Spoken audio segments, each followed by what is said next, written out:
stuff from the Dollar Tree. We're going to use wooden plaques. We're going to use a spackling tool and a spackle. We bought wood glue at Lowe's. We got leftover paint.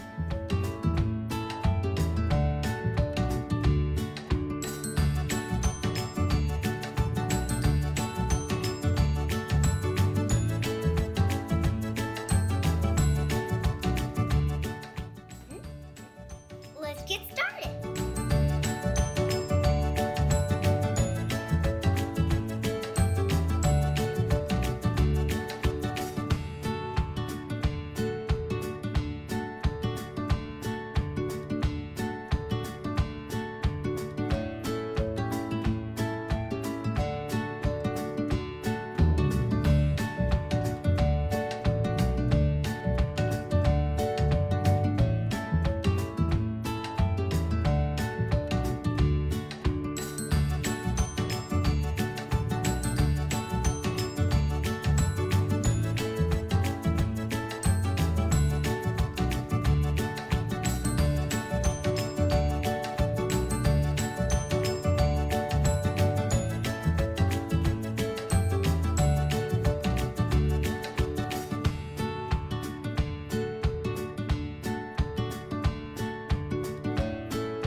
YouTubers, if you like this project, hit the like button and subscribe.